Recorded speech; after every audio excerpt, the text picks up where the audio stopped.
Eu, na verdade, não sei qual é a questão. Oi, Caio? Eu não sei nem qual é a questão que está sendo tratada aí. Eu vou compartilhar aqui é, a minha tela. Então,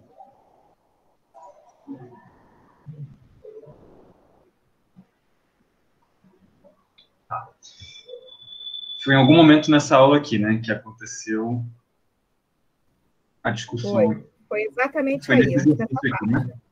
É. Tá. Se eu bem entendi o seu questionamento com relação a provar que essa função φ é bijetiva por intermédio da inversa dela, você tinha falado porque ela só está definida para dois pontos. Mas não é isso, não é que ela está definida só para dois pontos. Ela é igual a uma função que está definida em todo o conjunto e ela difere dessa função em dois pontos. É bem o contrário disso. Ok?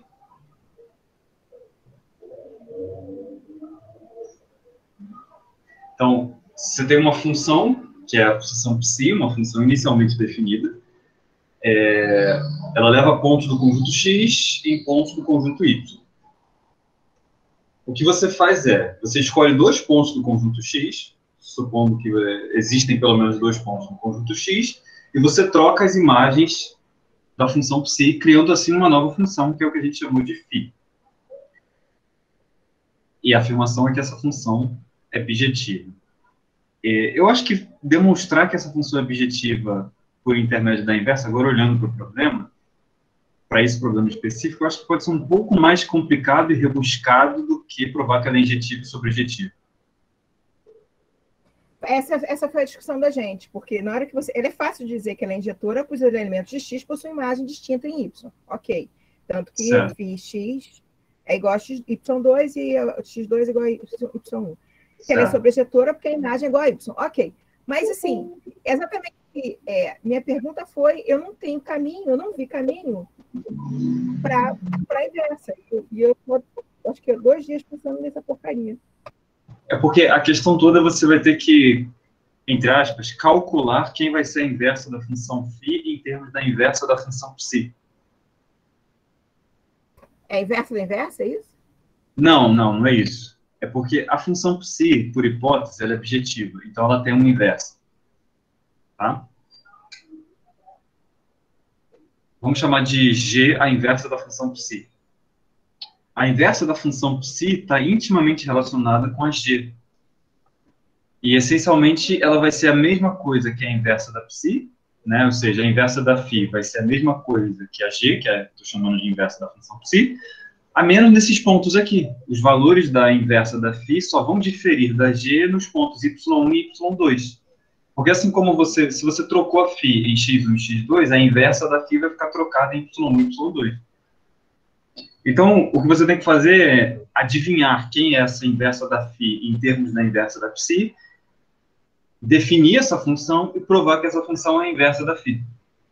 É exatamente esse ponto. Agora, como é que eu faço isso? No final das contas, o que você vai fazer? Você vai chamar de g a função inversa da ψ, Ah, entendi. e a função g, ela levaria y1 em x1 e y2 em x2, né? É exatamente isso. Você faz uma terceira função que está Exato. E aí tendo você que vai fazer fazer uma a terceira correlação. função que é igual a g em todos os lugares, exceto em y1 e y2. Ela vai mandar o y2 no x1 e o y1 no x2. Isso define uma função que vai de y para x, né? Que coincide com a inversa da ψ em todos os pontos que não sejam y1 e y2. E aí você prova que ela é a inversa da φ desse jeito. Quer dizer, com essa definição, você prova que ela é a inversa da φ. Entendi, ficou. Tá, faz sentido para mim.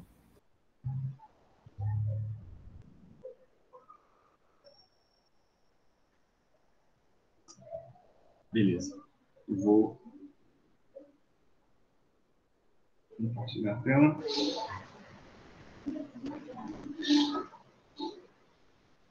Então, na aula de hoje, a gente vai continuar o estudo da topologia da reta.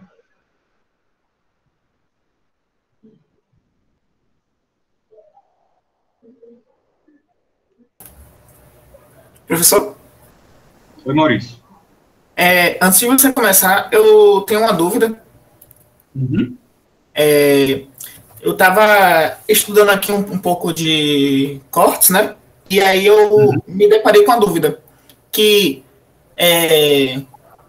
o conjunto de cortes sempre vai ser um conjunto ordenado? Sim, porque, como a gente definiu, um corte nos racionais é o que a gente chamou de um número real. E a gente demonstrou que o conjunto dos números reais era um conjunto ordenado. Certo.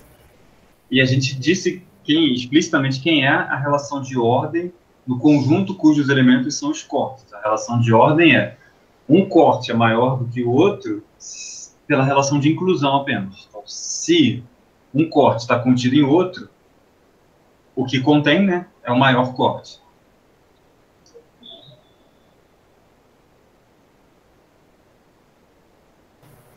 E o comentário é que, como a gente definiu, né, cortes são subconjuntos do conjunto dos números racionais, tá? Então, é como se o conjunto dos números reais vivesse dentro do conjunto das partes do Q. E um corte é um elemento do conjunto das partes do Q. Só que, se você pega conjuntos, subconjuntos de racionais arbitrariamente, a relação de inclusão não é uma ordem, tá? Porque tem conjuntos que não estão um contido dentro do outro. Porém, dois cortes estão sempre contidos um dentro do outro. Ou são iguais. Então, a relação de inclusão nos cortes é uma relação de ordem total. Ok? Entendi. Sim, sim. Obrigado.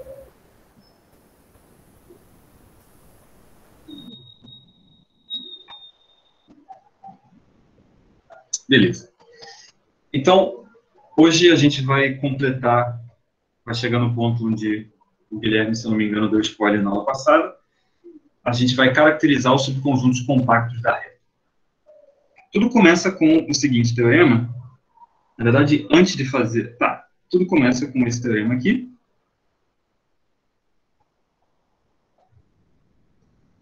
Que prova que todos os intervalos fechados e limitados são compactos. Tá? Então, se eu tenho I igual a intervalo fechado de extremos A e B, contido em R, tá? Eu vou supor, para efeito da demonstração, que A é menor do que B, porque a gente já provou que conjuntos finitos são sempre compactos, então se A é igual a B, não há o que demonstrar, não há nada de novo que demonstrar. Então, I é compacto. Ok? Então, esse é o teorema que a gente vai trabalhar agora. Antes de fazer esse teorema, vamos chamar ele de teorema 1. Então, o teorema 1 da aula de hoje. Eu queria...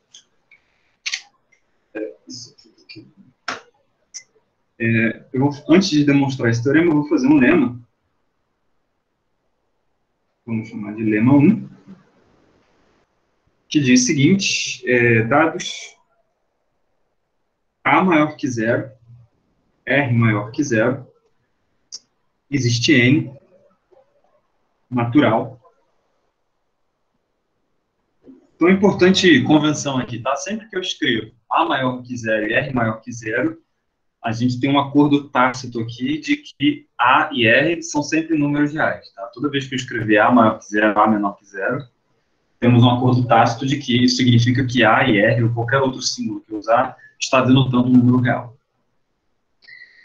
Vocês vejam que sempre que eu falo que um número é natural, que é um inteiro, que é racional, eu explicito isso. Por exemplo, aqui nesse lema, eu estou dizendo N é um número natural, então eu estou explicitando. Existe N pertencente ao conjunto dos números naturais, ok?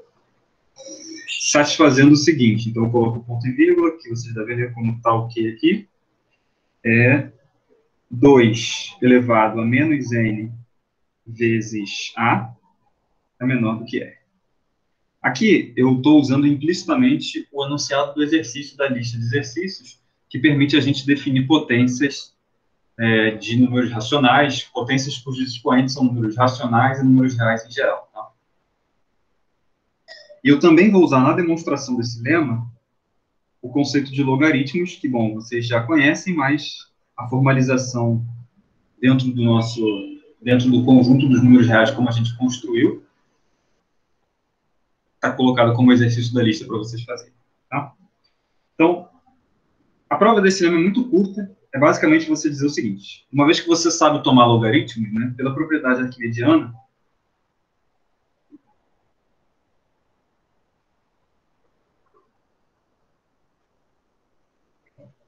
a propriedade arquimediana ela diz para a gente que o conjunto dos números naturais é um subconjunto ilimitado de R. Logo, dado qualquer número real, tem um natural que é maior do que ele. Então, em particular, se eu te dou o número real, perdão, que é o logaritmo na base 2 de A dividido por R,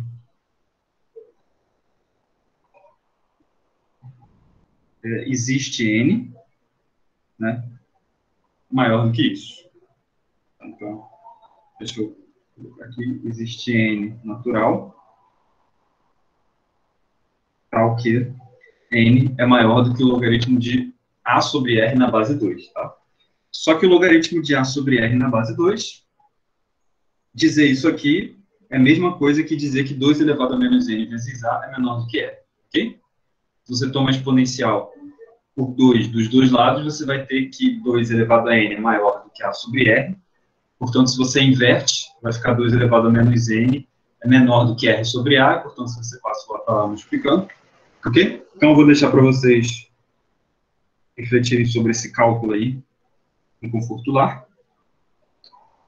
Então, a gente vai para a próxima coisa. Ok? Alguma dúvida? Oi, Arthur. Assim, como N é natural, 2 elevado a N também não seria natural?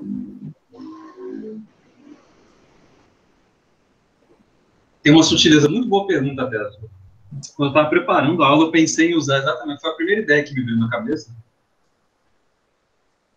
Mas enquanto eu estava escrevendo, eu pensei que alguém poderia se tocar o seguinte: a gente demonstrou apenas que, pela propriedade arquimediana, né, que o conjunto N dentro de R é ilimitado. Se você afirmar que existe um natural da forma 2 elevado a N maior que qualquer coisa pré-estabelecida, você está dizendo que o subconjunto de R formado pelas potências de 2 é um subconjunto ilimitado. Isso é verdade, porém a gente não demonstrou. Tá? A gente acabou de demonstrar, na verdade, né? Mas, ou seja, o mesmo argumento que a gente usou serve para demonstrar isso. Mas como a gente não demonstrou estritamente falando isso, é preciso argumentar mais pausadamente apenas. Entendi. Beleza? É que, assim, porque a primeira coisa que me vem à mente é que, como 2 elevado a N seria natural, não teria necessidade desse logaritmo. Mas, realmente, isso Então, não foi demonstrado. mas aí você tem que tomar um cuidado, porque você está... Se você diz, por exemplo, isso é uma coisa que eu colocaria como um erro, descontaria, digamos, um ponto na prova por isso. Por quê? Se você diz, pela propriedade arquimediana temos isso, a propriedade arquimediana não diz isso. A propriedade arquimediana não diz que o conjunto das potências de 2, como subconjunto de R, é ilimitado. A propriedade arquimediana diz apenas que N, como subconjunto de R, é ilimitado. E o conjunto das potências de 2 é apenas um subconjunto de N. E é estritamente menor do que N, na verdade.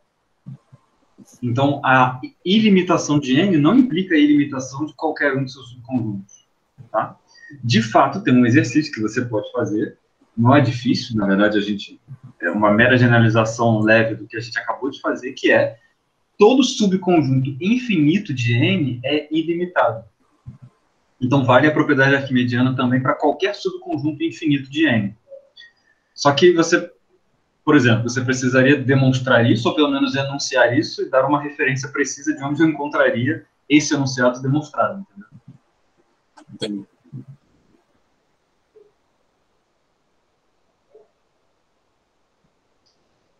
Beleza. Então, prova do treino.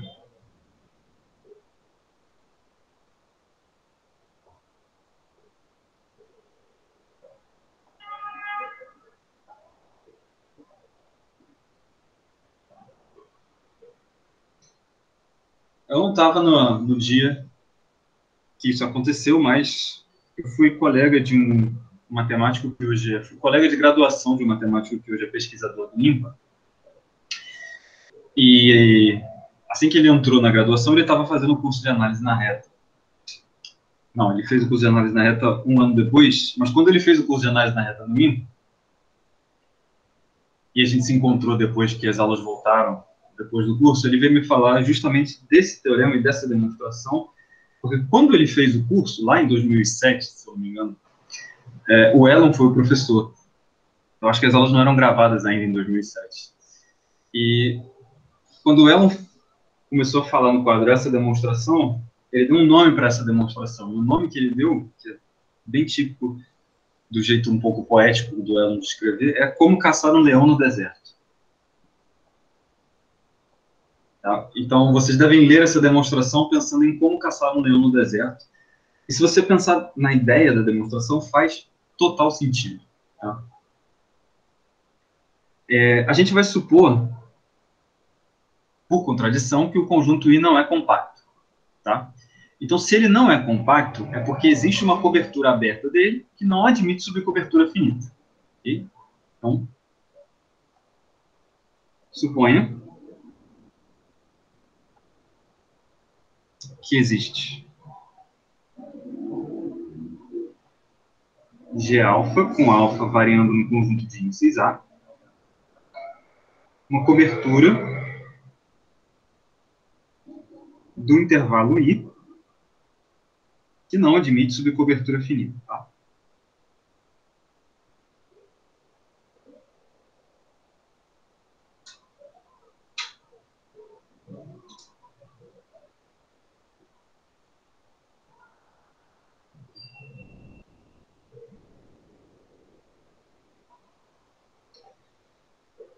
E aí, a ideia da demonstração é o seguinte.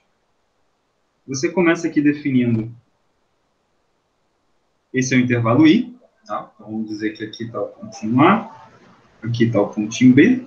E a primeira coisa que a gente vai fazer é pegar o intervalo I e dividir ele ao meio. Dividiu ele ao meio, você dividiu ele em 2 pedaços. É como se você estivesse caçando o leão. Você pega o seu deserto, supõe que o seu deserto é limitado, você divide o seu deserto ao meio. Aí você pergunta, tem um leão na parte da esquerda ou tem um leão na parte da direita? Aí você vai... O leão tem que estar em algum lugar, certo? Você vai olhar para o lugar onde ele está. O lugar onde ele está, e você vai começar a olhar para esse lugar agora. Agora, o seu deserto virou metade do tamanho que ele era antes.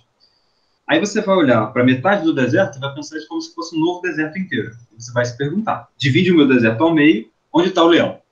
Tem alguma das 2 metades onde o leão tem que estar. E aí, você dividiu o seu deserto ao meio agora. Agora o seu deserto vai ter 1/4 do tamanho que ele tinha quando começou. E assim por diante. No nosso caso aqui, o nosso leão é o pedaço desse intervalo que não pode ser coberto por apenas finitos G-alfa. Se eu peguei o intervalo e dividi ele ao meio, uma das metades não pode ser coberta por finitos G-alfas. Por quê? Se ambas as metades fossem cobertas por finitos G-alfas, você considera a totalidade dos G-alfas que cobrem da direita e da esquerda, você teria uma quantidade finita de G-alfas que cobririam a parte da esquerda e a parte da direita, portanto, finitos G-alfas iriam cobrir tudo. Ok? Então, tem uma metade que não pode ser coberta por finitos G-alfas. Eu vou pintar essa metade de vermelho. Digamos que seja essa aqui, a metade da esquerda. Olha para essa metade vermelha aqui, divide ela ao meio.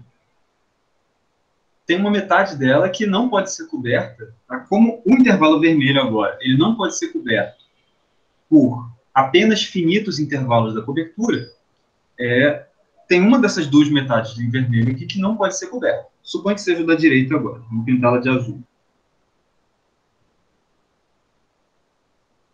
Bom, agora você olha só para o intervalo azul. É um intervalo de tamanho 1/4 agora, com relação ao tamanho total do intervalo. Divide ele ao meio.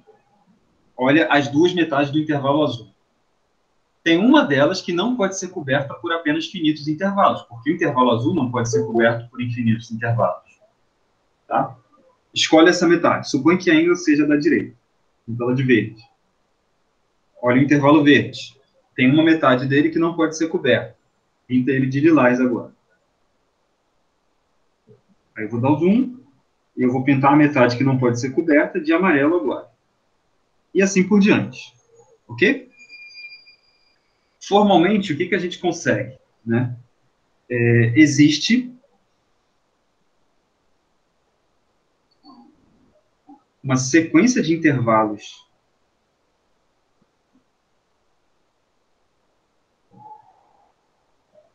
IN com a seguinte propriedade.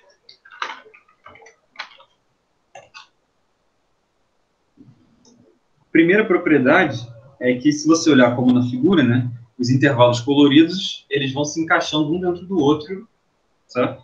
Então, o próximo intervalo da sucessão, IN mais 1, está contido em IN, tá?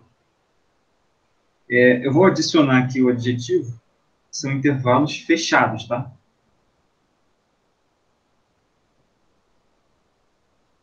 Bom, depois, tem mais uma coisa que você pode fazer sobre falar sobre esses intervalos, que é a segunda parte.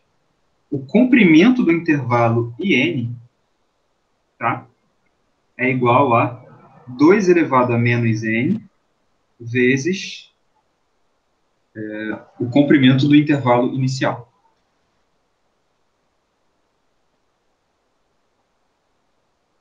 Deixa eu fazer uma observação.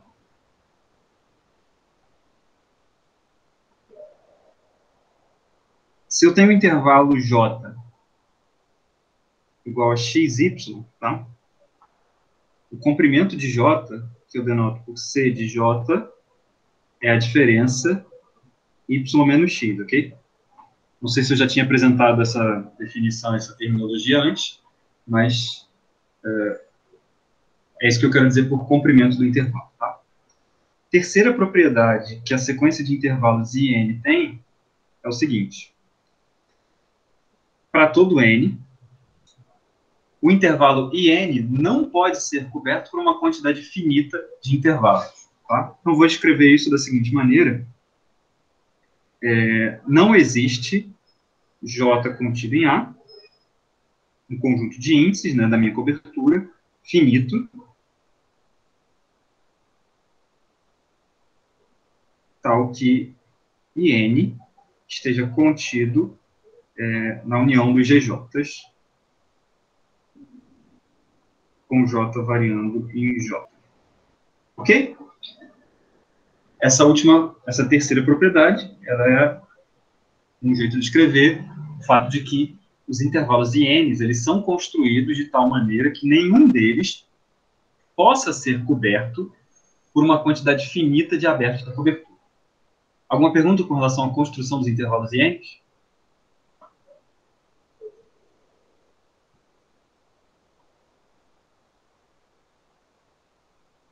Bom, como a gente viu como corolário da propriedade da interseção finita, né, a gente provou, no caso aqui nem foi isso, né, a gente provou que qualquer interseção enumerável de intervalos fechados é não vazia. Na verdade, como eu tinha comentado, a gente usa a propriedade da interseção finita, no caso particular da reta, para provar a compacidade dos intervalos. Então, mas a gente sabe que existe x pertencente à interseção de todos os intervalos IN, tá? A interseção de uma família enumerável, encaixada, de intervalos não vazios, né, de intervalos fechados, é não vazia, ok? Bom, a interseção dos intervalos IN está contida no intervalo I, no conjunto do intervalo I. Okay? Então, x está em I. Mas se x está em I, existe, como o I, né, ele é coberto pelos G-alfas, o x tem que estar em algum aberto da cobertura, certo? Então, existe alfa pertencente a A, tal que x pertence a G-alfa. Para x está em I, I é coberto pelos G-alfas, então x tem que estar em algum aberto da cobertura. Como o G-alfa é aberto,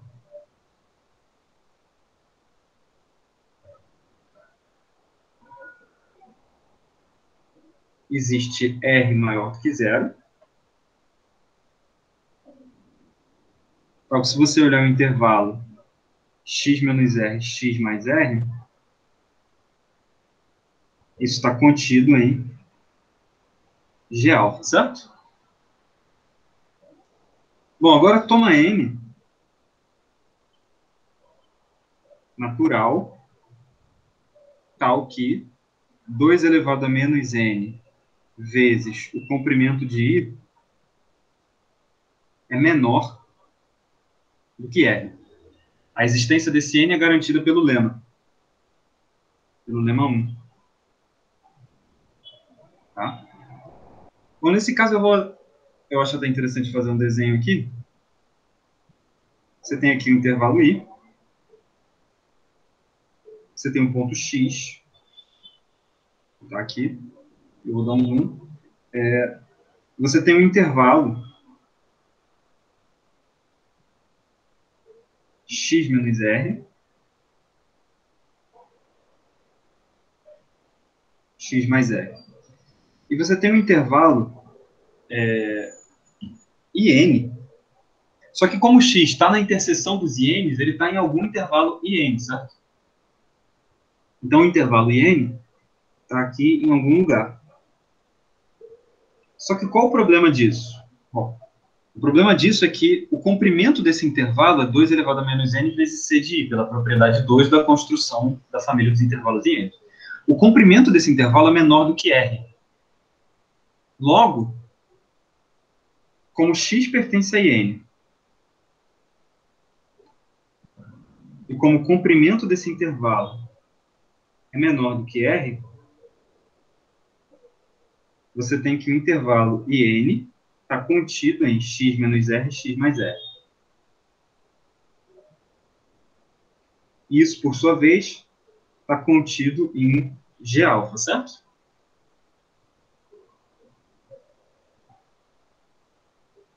Ok? Porque o intervalo x menos r, x mais r está contido em G-alfa. Então, isso garante essa última inclusão aí. Logo, IN é coberto por 1 G-alfa. Isso é absurdo, porque os INs foram construídos de forma que eles não podem ser cobertos, nenhum deles, por apenas finitos G-alfas. Acabou a demonstração. E a gente provou que intervalos fechados limitados da reta são compactos. Alguma pergunta sobre a prova?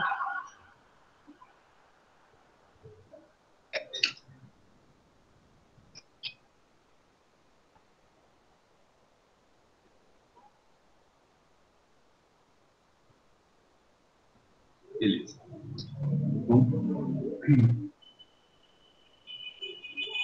Agora a gente pode fazer... Bruno, Ô, Rodrigo. dá para estender essa prova para conjuntos fechados e limitados, não necessariamente intervalos? Em que sentido estender? Qual seria o enunciado do protocolo? Usar essa técnica de prova para mostrar que qualquer intervalo, não, desculpa, qualquer conjunto fechado e limitado da reta é compacto.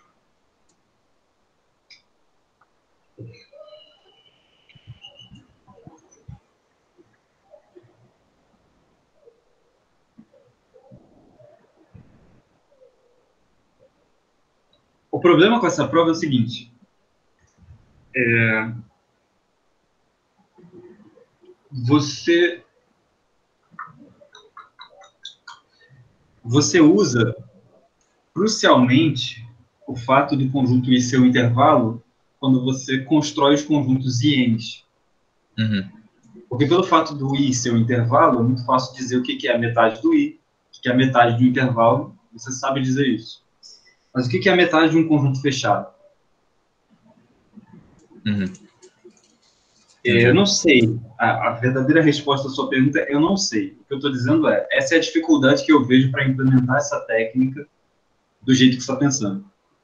Você deve pensar numa maneira de falar do que é a metade de um conjunto fechado e limitado. Tá. Como ele é limitado, certamente você vai precisar usar a limitação para conseguir manejar isso. Provavelmente, um jeito de fazer é intersectar o seu conjunto com intervalo e tomar metade do intervalo, intersectar com o conjunto. Deve ser possível. Tá? Beleza. A gente vai demonstrar que fechados e limitados são compactos de outra forma. Tá? Tranquilo. Obrigado, Bruno. A gente vai provar o que é conhecido pela literatura fora como o teorema de Heine-Borel.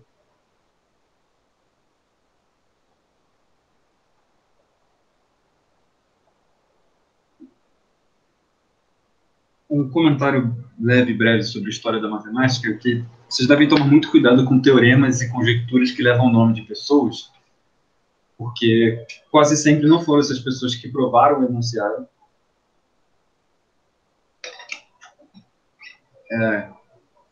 É curioso, porque a história da matemática é cheia de casos de teoremas que levam o nome de alguém, ninguém sabe por quê, ou levam o nome de alguém porque foi uma homenagem a essa pessoa. E eu conheço uma história que é mais recente, que envolve a minha área de pesquisa. Teve um matemático numa conferência que ele estava falando sobre um tema novo que estava surgindo, e ele propôs um problema, uma pergunta. Ele falou vagamente algo como: eu acho que esse determinado objeto matemático assim, ele provavelmente vai se comportar assim, mas sei lá, é uma suposição meio vaga. Então ele estava sendo... Era uma palestra mais um pouco informal. Esse matemático é muito ligado às ideias e ao jeito informal de trabalhar. Então ele falou isso, e só falou isso, assim, no meio de uma palestra. E o negócio virou uma conjectura que levou o nome dele, sendo que ele nunca conjecturou aquilo realmente. E ele fica um pouco chateado quando as pessoas falam que é a conjectura dele, especialmente porque recentemente a conjectura foi desprovada. Então, enfim, cuidado quando eu uso o costume de chamar esse teorema de Heine-Borel, porque é prático quando você dá nomes ao teorema, é prático citar ele. Bom, o enunciado do teorema de Heine-Borel é: C já é um subconjunto de R, então são equivalentes. Eu vou escrever 3 afirmações, e o que o teorema está dizendo é que uma implica a outra, que implica a outra, que implica a primeira. Então, item A. E é fechado e limitado.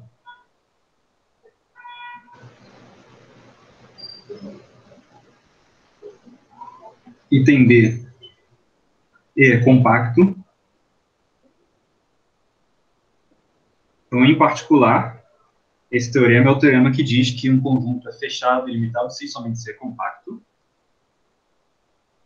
Mas ele tem uma terceira equivalência que diz o seguinte: qualquer subconjunto de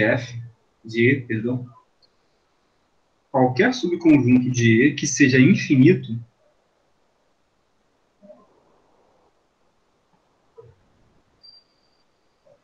tem ponto de acumulação dentro de E.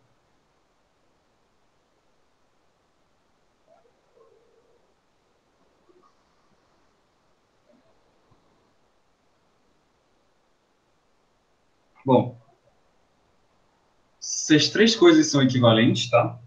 É interessante pontuar que elas não são equivalentes em geral para espaços métricos, tá?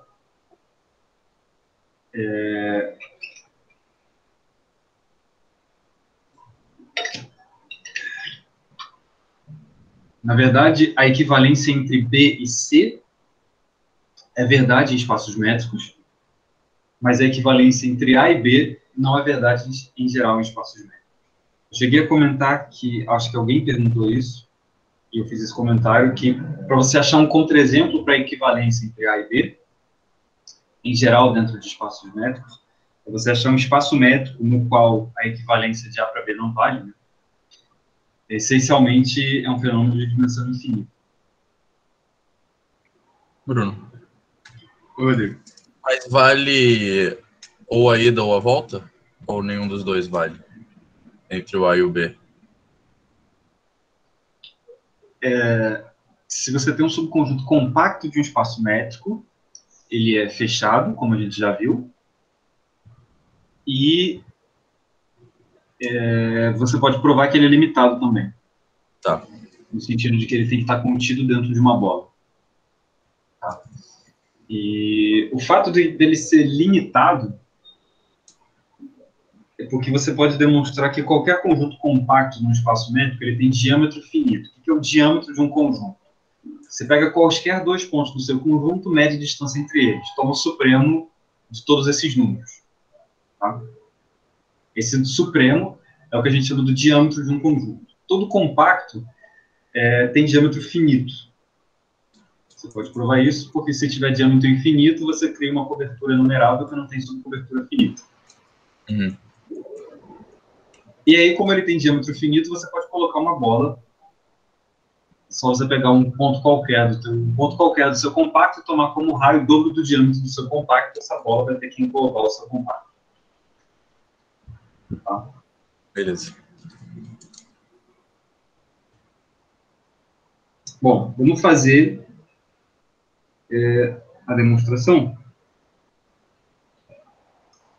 A gente vai provar que A implica B. Provar que elas são equivalentes, eu vou provar uma cadeia. A implica B, que implica C, que implica A de volta. Isso prova a equivalência delas. Bom, que A implica B... Bom, primeiro, se o E é limitado, então, existe um intervalo fechado I da forma AB contendo E. O conjunto é limitado se só se ele está contido dentro de um intervalo. Tá? Um intervalo limitado. Bom, a gente já sabe que I é compacto.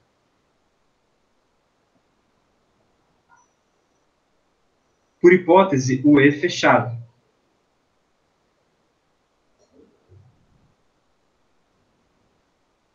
Logo, como a gente já viu, um teorema de aulas passadas, a interseção entre um compacto e um fechado é compacta.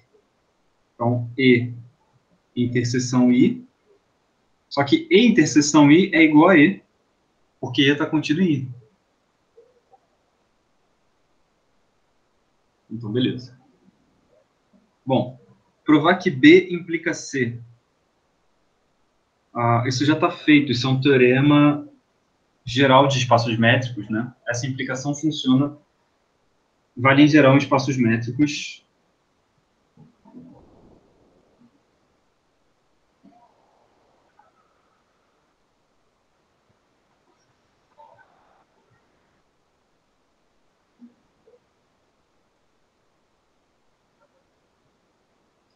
Vou ver aulas passadas.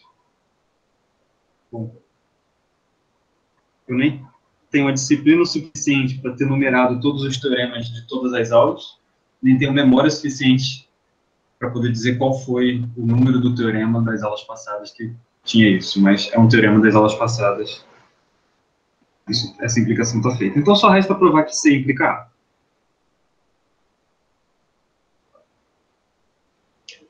Para a gente ter as três equivalências, tá? Bom, então a gente tem um conjunto que tem a propriedade de que todo subconjunto infinito tem ponto de acumulação dentro de E, e a gente quer provar que ele é fechado e limitado. Tá? Bom, vamos provar por etapas. Então, vamos primeiro provar que ele é limitado. Suponha, por contradição, que ele não seja limitado.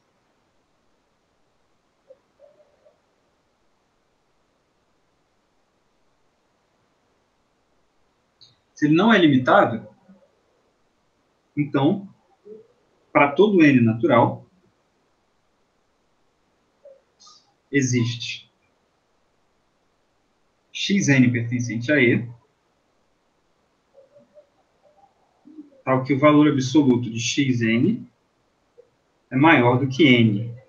Você pode verificar isso com o seguinte argumento. Se ele não é limitado, ele não está contido no intervalo que vai de menos N até N. Então, tem um ponto dele que está fora desse intervalo que vai de menos n até n. Qualquer ponto fora do intervalo que vai de menos n até n tem valor absoluto maior do que n.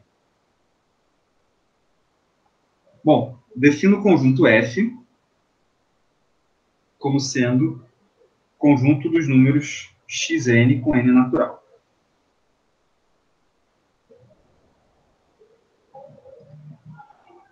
A gente vai provar que esse conjunto, primeiro, ele é infinito e ele não tem ponto de acumulação, nenhum. Tá?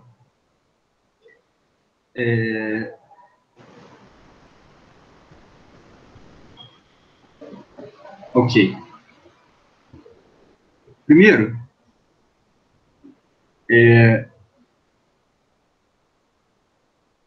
deixa eu dizer o seguinte, observe que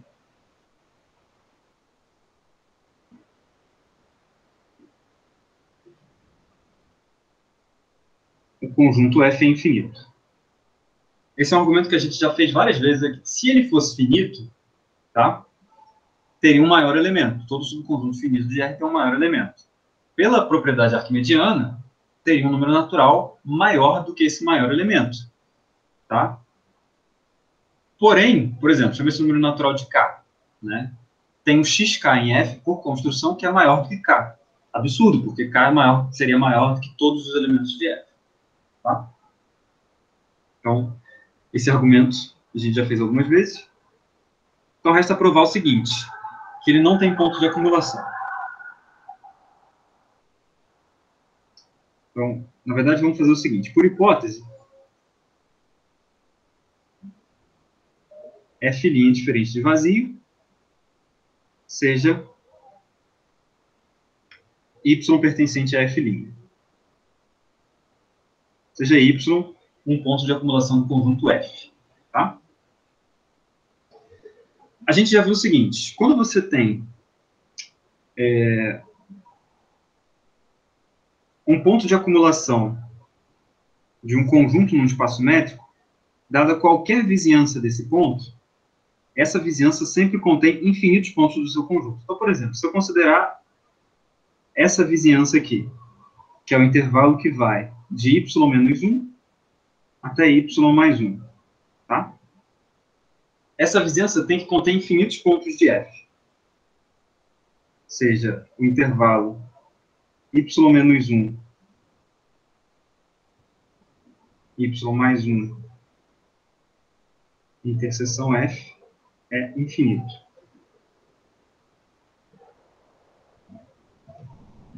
Esse conjunto, que é a interseção do F com esse intervalo, é um conjunto infinito, certo?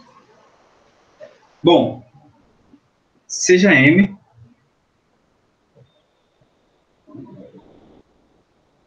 um número inteiro, tal que um número natural, perdão,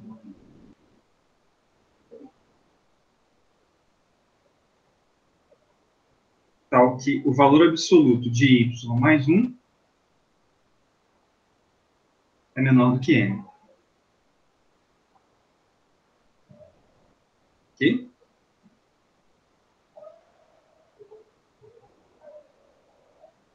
Como o conjunto y menos 1, y mais 1, interseção F, é infinito, tá? Eu tenho que ter pelo menos um elemento do F, um xn com n maior do que m. Ok? Então, existe n maior do que m, tal que xn pertence a y menos 1 e y mais 1. Isso porque o F é a coleção dos números xn, definidos como os elementos do conjunto E que tem valor absoluto maior do que n. Tá?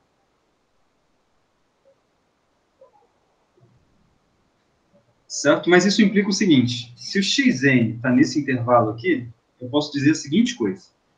Deixa eu dar um zoom e fazer um desenho aqui. Supõe, por exemplo, que tem aqui o 0, tem aqui o y, aí eu vou dar um zoom aqui. Supõe que esteja aqui y mais 1 y menos 1, certo? E você tem o xn aqui.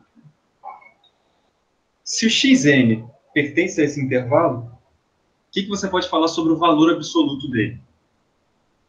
O valor absoluto de xn é a distância do xn até a origem, ele é menor do que o valor absoluto de y mais 1. Por quê? O valor absoluto de y mais 1 é a distância do extremo do intervalo y menos 1, y mais 1, que está mais longe da origem. No meu desenho aqui seria o extremo esquerdo. Mas se esse intervalo estivesse no lado positivo, seria o extremo direito. De toda forma, a distância desse extremo até a origem é valor absoluto de y mais 1. Okay? Só que, por construção, o xn é maior do que n, que é maior do que m. Ok? E, por outro lado, o y mais 1 é menor do que o m. Logo, a gente provou que m é menor do que m. Mas isso é absurdo.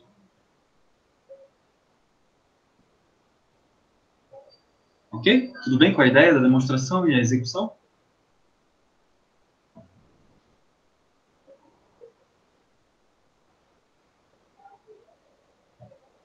Então, isso prova que f' é vazio. Tá? Quer dizer, na verdade, deixa eu dizer de outra forma, né?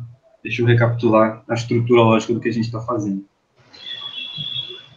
A gente quer provar que o E é fechado e limitado. O que a gente provou? Se ele não for... Eita. Né? A gente provou que, se ele não for limitado, a gente tem um absurdo. Então, ele é limitado. Tá? Né? E como foi isso? Se ele não for limitado, você consegue um número natural, quer dizer, você consegue, para cada número natural, um elemento xn de E, cujo valor absoluto é maior do que n. Tá? Então, você consegue números reais dentro do conjunto E, que tem tamanho cada vez maior. Isso dá o conjunto F que a gente definiu. Esse conjunto vai ser um subconjunto infinito e que não pode ter ponto de acumulação. Por quê? Se ele tiver um ponto de acumulação, quando você tem um ponto de acumulação de um conjunto, você tem infinitos pontos do conjunto se acumulando naquele ponto ali.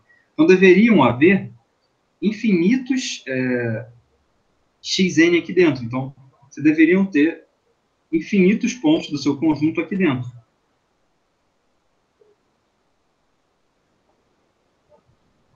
Ok? Mas você tem infinitos pontos do conjunto aqui dentro, vai ter que ter um xn, um n, muito maior do que a distância de y até a origem. Tá? Mas se o n é maior do que a distância de y até a origem, o xn está muito longe do y. Então, ele não pode estar se acumulando no y. Essa é a ideia um pouco que norteia o argumento que a gente escreveu. Bom, a gente já provou que o E, ele é limitado, tá? Suponha que agora que ele não é fechado, tá? Para ele não ser fechado, é porque existe um ponto X, que é um ponto de acumulação do E, que não está no E, ok?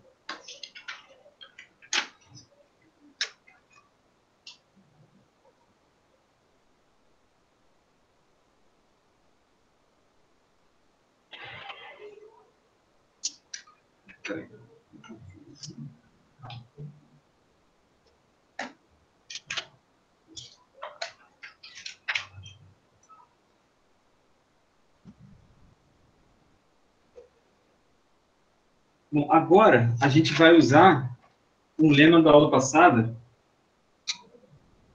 que diz o seguinte, tá? No lema da aula passada, se vocês lembrarem, eu estou procurando as minhas notas aqui, que eu me perdi um pouco nelas. Se você tem um ponto de acumulação de um conjunto, tá? Então, existe um conjunto F contido em E, com a cardinalidade de F igual a infinito, tá? Tal que o conjunto dos pontos de acumulação de F é somente o X. Ok? Isso é aula passada.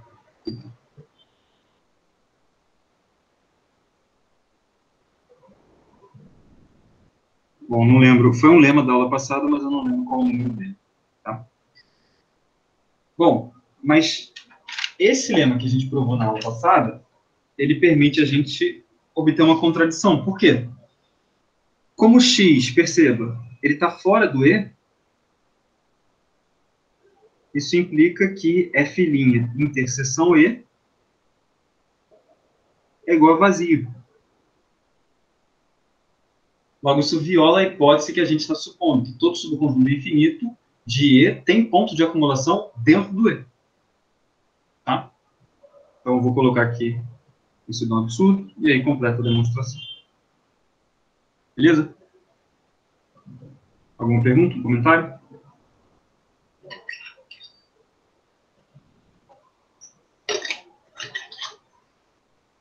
A gente obtém como corolário um teorema que normalmente é atribuído ao Weierstrass. Bom, eu não vou nem me arriscar a escrever o nome do Weierstrass, porque tem tanta consoante que eu vou me enrolar, então a gente vai gastar tempo à toa. Mas o teorema de Weierstrass diz que se E é um subconjunto de R limitado e infinito,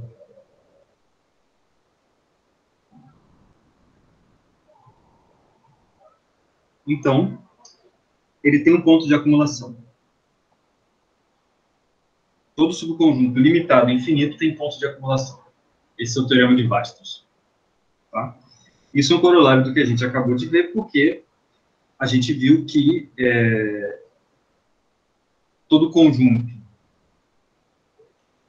que é limitado, você coloca ele dentro de um intervalo, os intervalos são compactos, tá?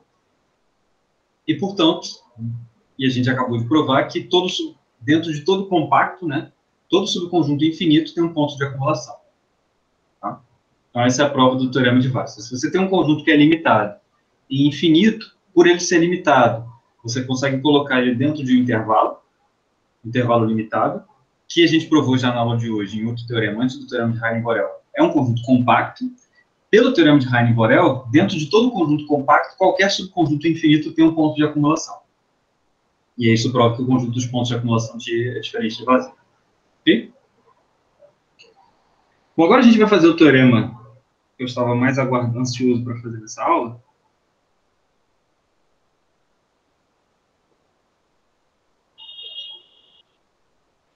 Tá? Esse é um teorema difícil, tem uma demonstração sutil, mas muito bonita, que diz o seguinte. Antes do teorema, deixa eu dar uma definição.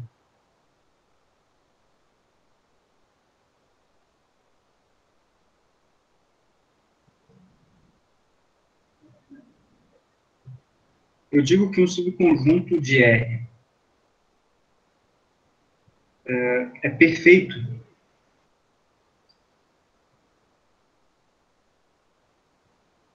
se ele não tem defeitos. Não, mentira. Se ele é fechado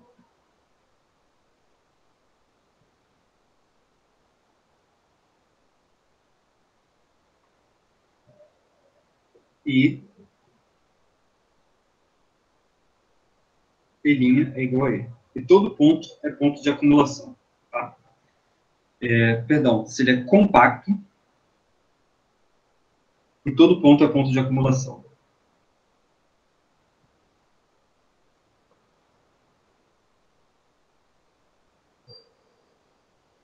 Ok?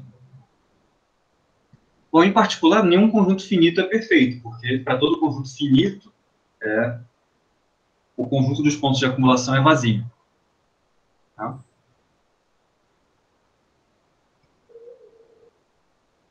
E aí, o teorema que a gente vai provar, que é um teorema muito bonito e profundo ao mesmo tempo, diz o seguinte: seja P contido em R um subconjunto perfeito.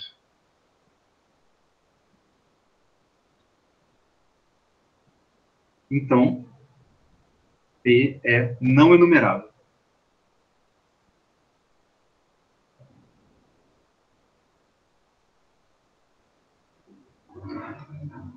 Bom, por que eu acho que esse teorema é profundo? Por que eu usei o adjetivo profundo para qualificar esse teorema? Você está partindo de uma hipótese topológica sobre o conjunto e você está concluindo algo sobre a cardinalidade desse conjunto, que é uma propriedade dele como conjunto apenas. Tá? E isso mostra como que os conceitos e todas as áreas da matemática se relacionam entre si. Por um lado, quando você fala de conjuntos, né, a gente começou essa aula conversando sobre funções objetivas definidas em conjuntos quaisquer.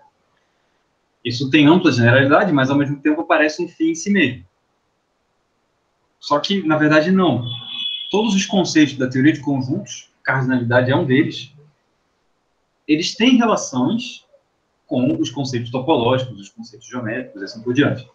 Aqui a gente está vendo um exemplo disso, de como que a topologia de um conjunto influencia na cardinalidade dele.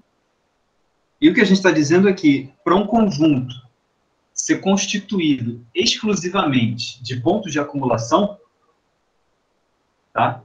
Para ele ser compacto, bom, tem que ser não vazio, né? Um conjunto compacto, não vazio, constituído exclusivamente de pontos de acumulação, ele não pode ser enumerável. Tá?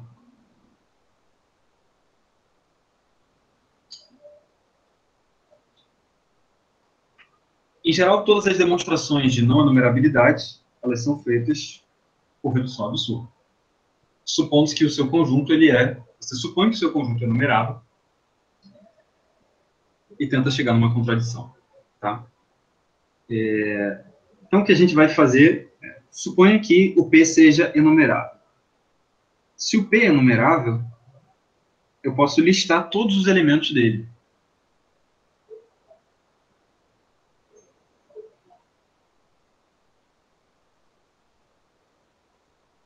Tá? Para ele ser numerável, ele tem que ser listável. Tá? Então, tem uma lista que indexa todos os elementos desse conjunto. Eu posso supor, inclusive, que nessa lista não tem repetição, porque, como o P é não vazio e todo ponto é ponto de acumulação, o P tem pontos de acumulação. E um conjunto que tem pontos de acumulação tem que ser infinito. Então, o P é infinito. Então, eu posso supor que essa listagem está sendo feita da maneira mais econômica possível, se eu quiser. Tá? A gente vai construir uma sequência encaixada de vizinhanças abertas, de conjuntos abertos, para chegar no absurdo. Tá? E a gente vai proceder da seguinte maneira. Primeiro, eu vou desenhar aqui a reta, desenhar o ponto P1, e eu vou construir uma vizinhança V1 de P1. Tá? Defina V1, vai ser simplesmente a bola aberta de raio 1, centrada em P1. Ok?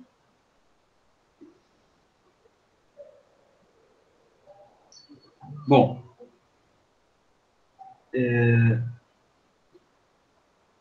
vou fazer uma afirmação.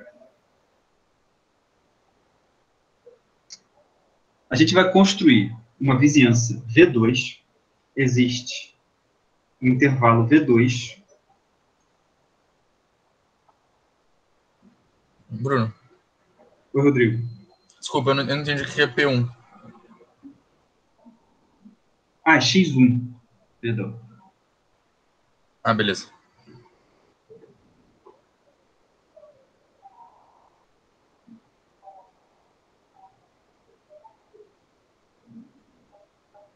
Então, existe um intervalo V2, tal que, primeiro, o V2 tem interseção não vazia com o P. Tá? Segundo, o fecho do V2 está contido em V1. terceiro, o P1 não pertence ao V2.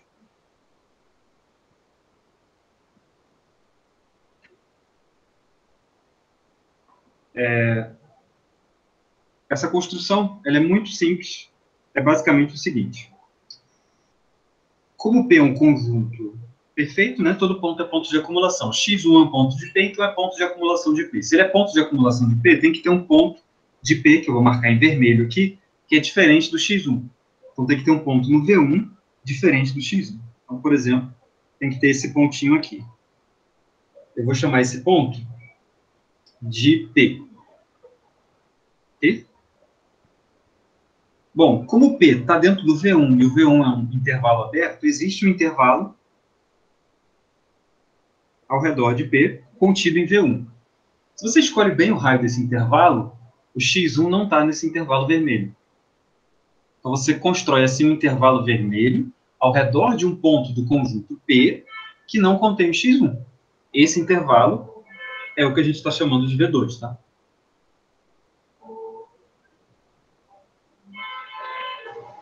Então,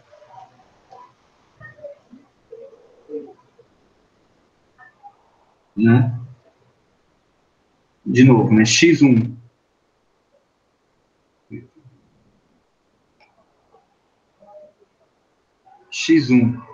pertence a P, que é igual a P', implica existe P pertencente a P, distinto de X1, tá? Em V1. E aí você vai tomar epsilon maior que zero,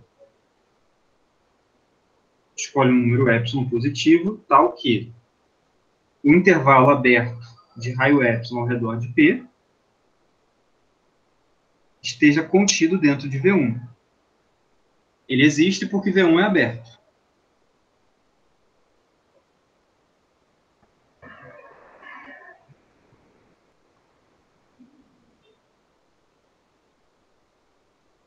Tá?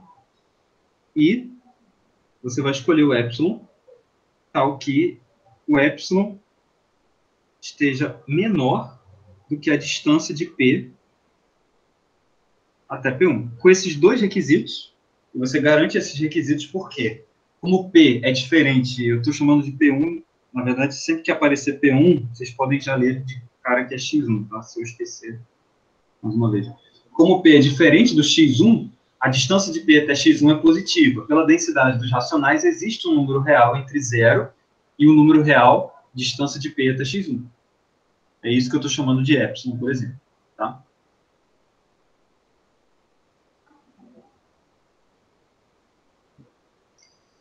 Ok. Bom. Tá.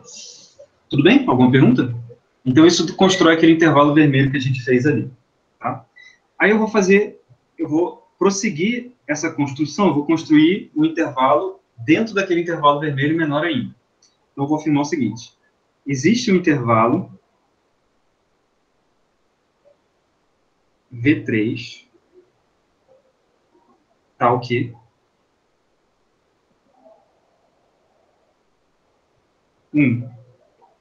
V3 interseção P diferente de vazio. 2. V3, o fecho de V3 está contido em V2. E 3. P2, que é o segundo ponto do conjunto P, não pertence ao intervalo V3. Tá? A construção é idêntica à construção que a gente já fez. Se a gente voltar para a figura aqui, eu posso usar o recurso maravilhoso do zoom aqui, e eu vou construir agora um intervalo azul aqui dentro desse intervalo vermelho. Tá? Existe um ponto, vamos chamar ele de P', que é distinto do P, P' pertencente a P, certo? Você define um intervalo ao redor do P' que não toque o P e que não toque o X2 também. Tá? Então, por exemplo, suponha que o ponto X2 a gente deu muito azar e o x2 está aqui muito pertinho do P. Não tem problema, é só você escolher um raio ao redor do P', tá? Que seja muito menor do que a distância do P até o x2, por exemplo. Tá? E você pode escolher o P' distinto do x2, porque você sabe que em qualquer vizinhança do P' tem infinitos pontos do conjunto P, já que P' é um ponto de acumulação do P. Tá? Então, não pode ter só o x2 dentro de uma vizinhança do P'. E assim você prossegue com a construção.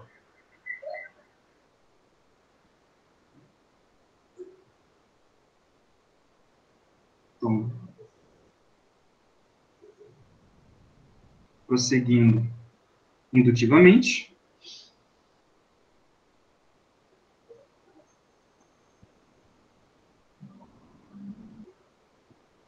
Obtemos intervalos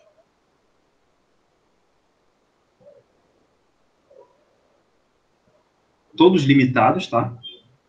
Abertos. Vn, satisfazendo o seguinte.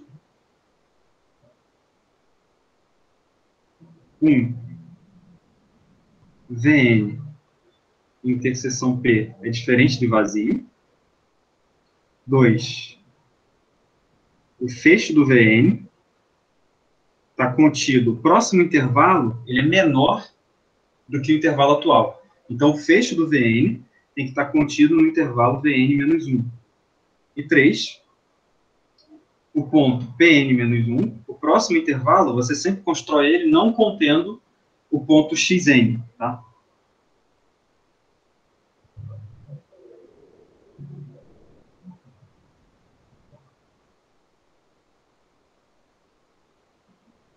Com esses intervalos, você define o conjunto Kn como sendo o fecho do Vn interseção P.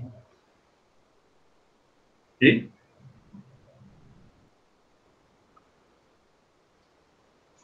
Bom.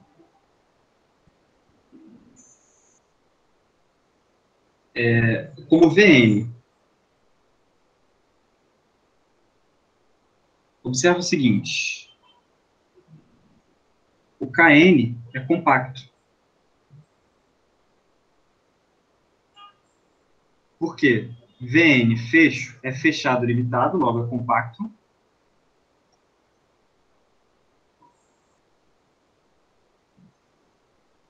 E P é compacto. Interseção de compactos é compacto. Tá? Então, o Kn é compacto. Além disso, a sequência de compactos Kn ela é encaixada. Porque os Kn são subconjuntos dos Vns e os Vns formam uma sequência encaixada. Tá? Os Kn são diferentes de vazio.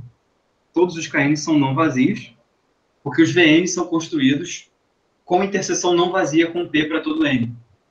Tá? Isso implica que a interseção, que o conjunto K, dado pela interseção dos Kns, que é um subconjunto de P, né? Porque todo Kn está em P, né? É não vazio.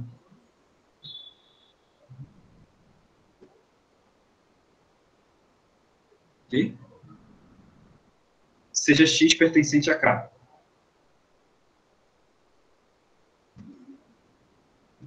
Lembra que o P, a gente está supondo por contradição, até aqui a hipótese de contradição ainda não tinha sido usada, né? Ela vai ser usada agora. A gente supôs que ele é numerável. Então, tem uma lista que exaure todos os elementos do P. Então, existe um número natural, n, tal que x igual a xn.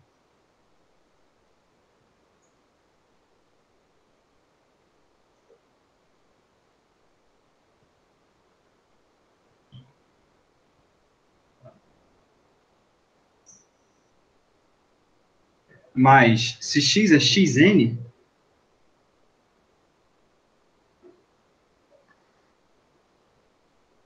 a gente construiu de tal forma que xn não pertence, se você olhar, né? A gente construiu os Vns de tal forma que Xn não pertence ao Kn mais 1. Né? Porque ele não pertence ao Vn mais 1. Logo, Xn não pertence a K, porque K é a interseção de todos os Kns. Mas é absurdo, porque o Xn é igual ao X que pertence ao K. Tá? Então, a gente obtém, assim, uma contradição, e isso conclui a prova de que todo subconjunto perfeito da reta é não enumerável. Tá? Gente, eu vou pedir desculpa para vocês 2 minutos, que eu fiz a besteira de não carregar o tablet, e vai acabar a bateria, e a gente vai ter que acabar a aula no meio, então eu vou precisar pegar uma extensão e um carregador para botar ele para carregar.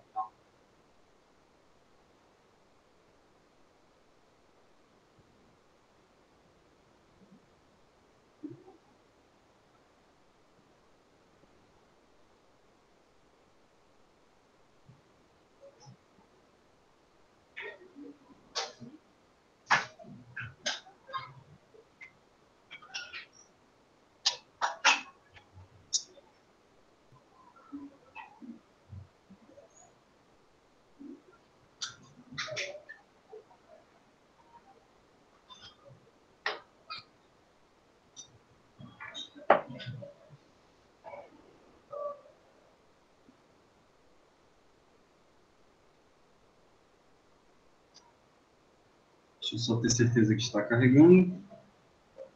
Está carregando. Beleza.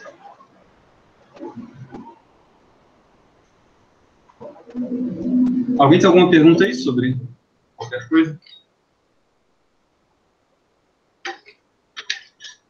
Então, deixa eu só brevemente recapitular essa demonstração. O coração da demonstração está nesse desenho aqui. Suponha que você pode listar os elementos do conjunto P. Então, você toma uma vizinhança do primeiro elemento da sua lista. Tá? Esse elemento não pode exaurir o P, porque o P é infinito, né? E todo ponto é ponto de acumulação. Então, tem que ter um elemento do P distinto do X1. Pega um abertinho ao redor desse ponto, que é o P do meu desenho, que não contém o X1. Olha onde está o X2. Ele pode estar muito perto do P ou pode estar longe do P. De toda forma, tem que existir um ponto P' distinto do P e distinto do X2 dentro dessa vizinhança V2, dessa vizinhança vermelha. Tá? Coloca um aberto ao redor desse outro ponto que não contém o X2. Tá? Agora você vai fazer um aberto. Olha onde está o X3. Por exemplo, a gente podia ter dado o azar que o X3 podia estar aqui dentro. Tá? Podia estar o X3 aqui dentro. Só que como o P' está em P, ele é um ponto de acumulação de P. Então, tem uma vizinhança dele, verde, que não contém o X3. Tá? Analogamente, vai ter uma vizinhança lilás aqui dentro, que não vai conter o ponto X4.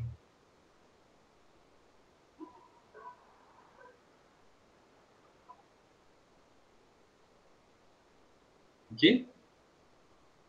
E assim por diante. Então, você constrói, assim, uma sequência encaixada de abertos. Tá?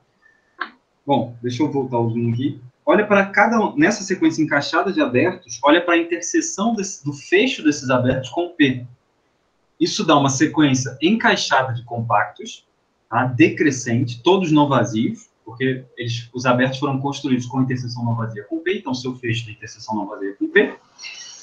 A interseção desses compactos vai ter que conter um elemento, e vai ter que ser um elemento do P.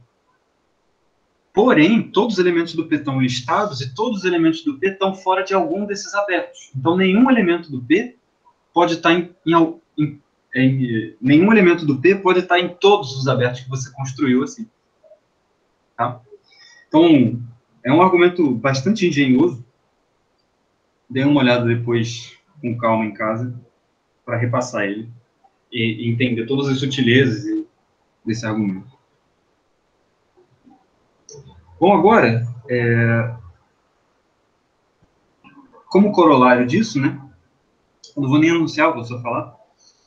A gente já sabe que qualquer intervalo fechado é um conjunto não enumerável. Porque se eu tenho um intervalo fechado da reta, ele é perfeito. Todo ponto é ponto de acumulação.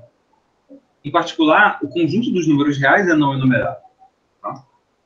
Então, corolário, R é não enumerável.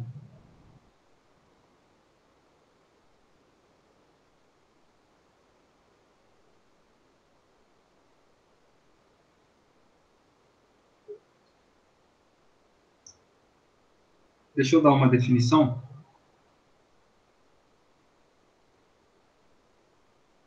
Eu vou dizer que no subconjunto E de R, então a gente vai... Esse teorema sobre conjuntos perfeitos, ele encerrou um pouco. Talvez seja o teorema mais profundo dessa parte topológica, né? Porque, como eu falei, ele tem essa implicação sobre a cardinalidade, né, dos números reais. E agora a gente vai analisar brevemente um conceito topológico muito relevante, que, porém, na reta, ele se torna trivial. E a gente vai demonstrar justamente isso, que na reta o conceito de conexidade ele é trivial. Eu vou dizer que um subconjunto de E ele é conexo se existem A e B subconjuntos de R, faz que A união B é igual a E, e, na verdade, o que eu estou definindo aqui é o que é um conjunto desconexo. O conjunto vai ser conexo se ele não for desconexo. Tá? E o fecho de A, interseção B, é igual a interseção do fecho de B igual a vazio. Ok? Então, um conjunto ele é conexo se ele não é desconexo. Tá? Essa é uma das coisas estranhas da vida, que às vezes você precisa definir o que é uma coisa dizendo que ela não é. E aí, o resultado que vai, de certa forma, trivializar o conceito de conexidade é esse aqui. Bruno, Ô, Rodrigo. a gente não teria que falar que o A e o B são diferentes de vazio também? Muito bem observado, Rodrigo. Muito obrigado. Eu vou acrescentar aqui o vermelho.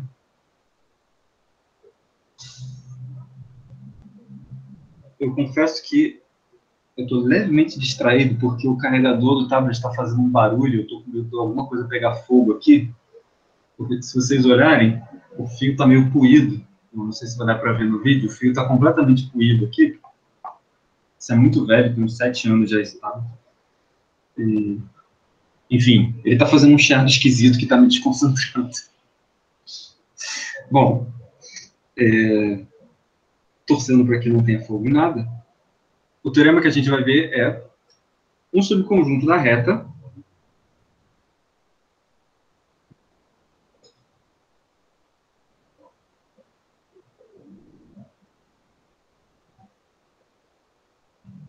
é conexo se e somente se E é um intervalo. Então, tem um teorema clássico de topologia da reta, que é isso que está aí. Os únicos subconjuntos conexos da reta são os intervalos. Tá?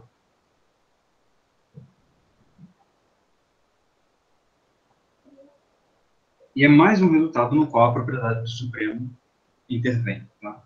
E aqui a gente está vendo como que a propriedade que caracteriza fundamentalmente o conjunto dos números reais, que é a propriedade do supremo, ela proporciona uma certa relevância do ponto de vista topológico, porque ela implica uma propriedade topológica. Ela permite você caracterizar quase que algebricamente, né, porque você está caracterizando um intervalo, é um objeto que é definido apenas com a relação de ordem que você tem R. E esse objeto, ele é a mesma coisa que um conjunto circunconexo, que é uma propriedade definida em termos da topologia.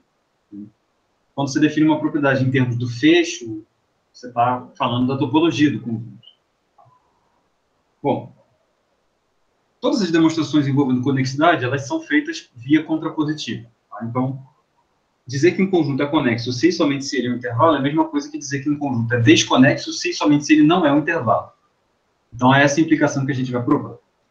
Então, vamos começar provando o seguinte. Suponha que o conjunto não seja um intervalo. Tá? Então, eu vou provar a equivalência via contrapositiva. Suponha que E não é um intervalo, então vamos provar que ele não é conexo. Tá?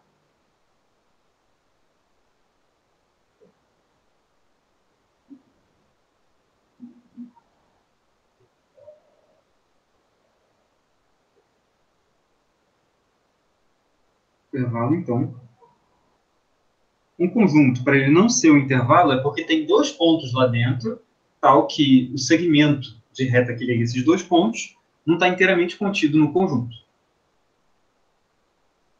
Então, se E não é um intervalo, existem x e y pertencentes a E e Z pertencente ao intervalo aberto que liga x e y, interseção o complementar de E. Tá? Então, a situação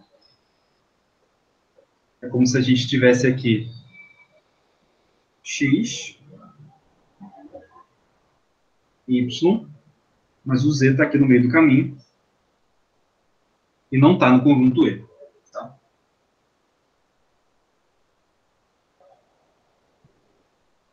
E aí a gente vai definir dois conjuntos. Eu vou definir o conjunto AZ, que é o conjunto dos T's reais. Acho que T é menor do que Z. T e E, perdão. Conjunto dos T's pertencentes a E. Tal que T é menor do que Z. E eu vou definir o conjunto BZ de forma similar.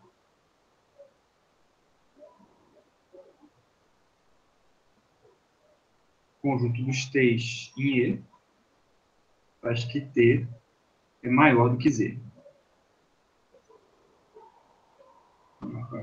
Beleza. Nota o seguinte, X pertence a AZ, enquanto Y pertence a BZ. Isso garante que a observação do Rodrigo vai ser satisfeita por esses dois conjuntos, eles são não vazios. Agora observa também o seguinte, o fecho do conjunto BZ está contido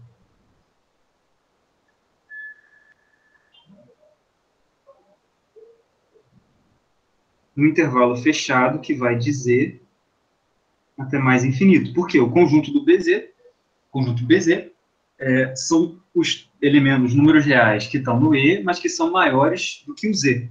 Então, ele está contido nesse intervalo fechado de Z até mais infinito, que é um fechado. Então, o fecho do BZ está contido nesse intervalo. Tá?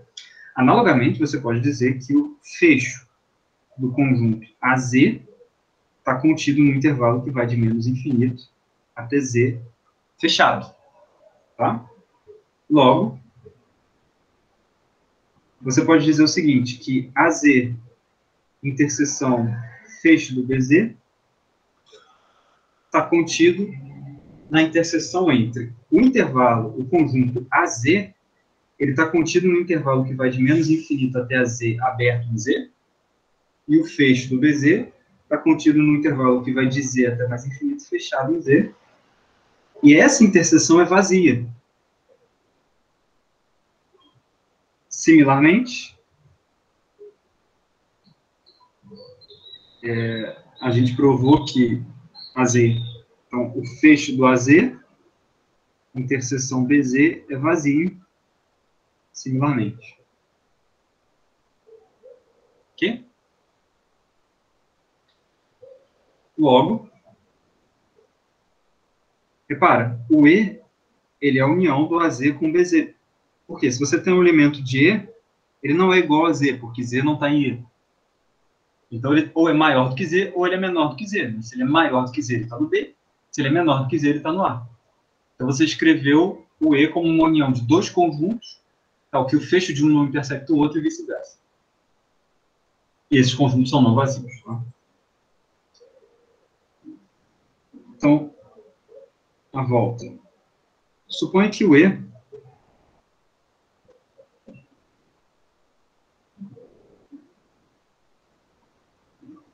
seja desconexo.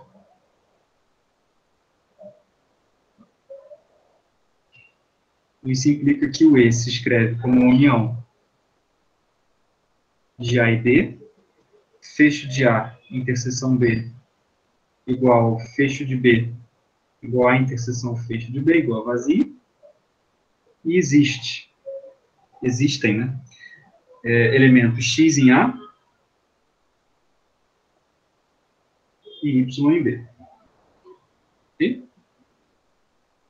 A gente vai provar que o E, então estamos supondo que ele é desconexo, então a gente vai provar que ele não é um intervalo, provando que entre X e Y existe um número real que não está no E, no conjunto E.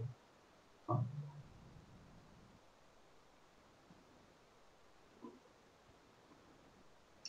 Como é que a gente vai fazer isso? Vou fazer um desenho que sempre ajuda. Você tem o X, tem o Y. Tá. A gente vai fazer a seguinte construção. Toma Z como sendo o supremo da interseção entre A e XY. Tá? Bom, a ideia é que o X está em A. Então, você vai caminhando até você sair do A. Dentro desse intervalo aqui. Tá? Esse intervalo é limitado, então o conjunto A interseção XY é limitado, logo ele tem um supremo. Ele é limitado superiormente e inferiormente. Então ele tem um supremo. No momento em que você sair do A, você vai esbarrar provavelmente nesse ponto aqui, que é o que eu estou chamando de Z. Tá? O que acontece? Como Z é o supremo de um subconjunto do A, ele está no fecho desse subconjunto, em particular, ele está no fecho do A. Foi um dos teoremas que a gente viu aqui.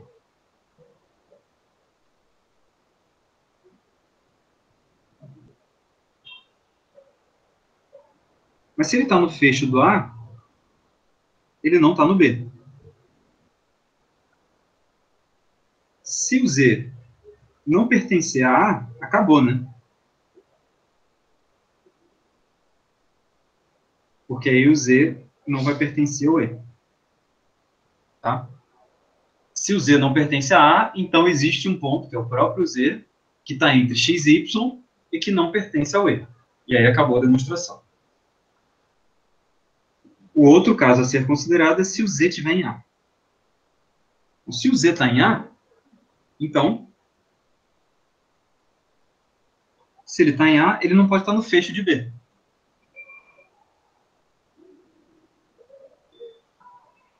Ok? Bom, mas se ele não está no fecho do B, para ele não estar no fecho do B, é porque tem que existir um intervalo ao redor dele que não intersecta ninguém do B. Tá? A gente já sabe que ele não está no B, então ele não está no B, mas se ele não está no fecho do B, ele também não é ponto de acumulação. Então tem um intervalo ao redor do Z, esse intervalo lilás do desenho, que não intersecta ninguém do B. Tá? E aí a ideia é o seguinte, vai aparecer, em particular, você pode tomar um ponto dentro desse intervalo lilás, que eu vou chamar de Z1, que é maior do que o Z, e não está no B. Tá? Logo, Z não pertence a B', portanto, existe um epsilon maior do que zero, tal que B interseção Z menos epsilon, Z mais epsilon, é igual a vazio. Tá? Toma um número real Z, 1, que esteja entre Z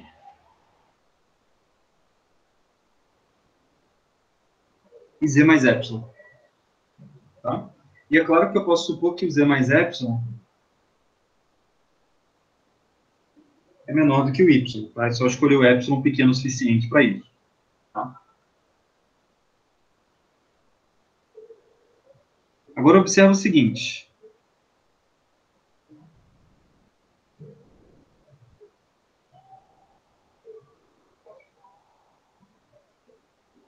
Z1 não pertence a B. E como Z1 é maior do que o Z, que é o supremo de A interseção XY, segue que Z1 não pertence a A também. Nenhum elemento de A pode ser maior que o seu próprio supremo. Logo, o Z1 não está em B, nem está em A. Logo, o Z1 não está em E. Então, a gente demonstrou que, em todo caso, durante a nossa prova apareceu o ponto Z, e se o ponto Z não estiver no A, ele é um ponto entre x e y que não está em E. Se ele for um elemento do A, a gente demonstrou que vai existir um número real Z1 que também não está em E. E está entre x e y. Tá? Logo, E não é um intervalo.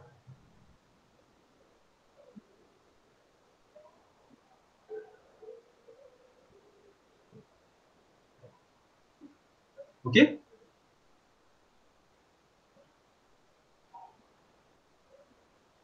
Bom,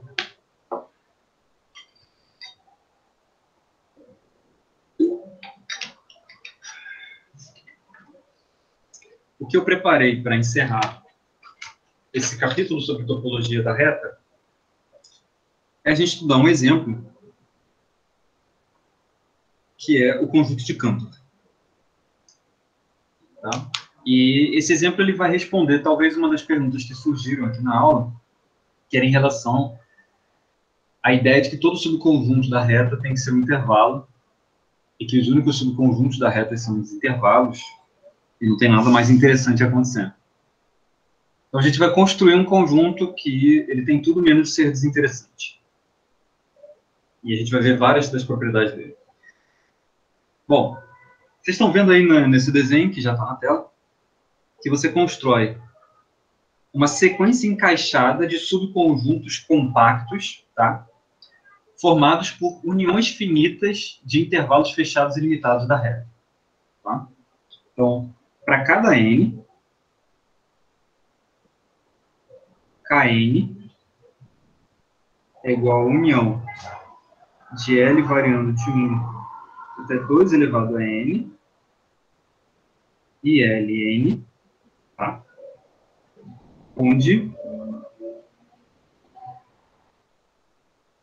Ln é um intervalo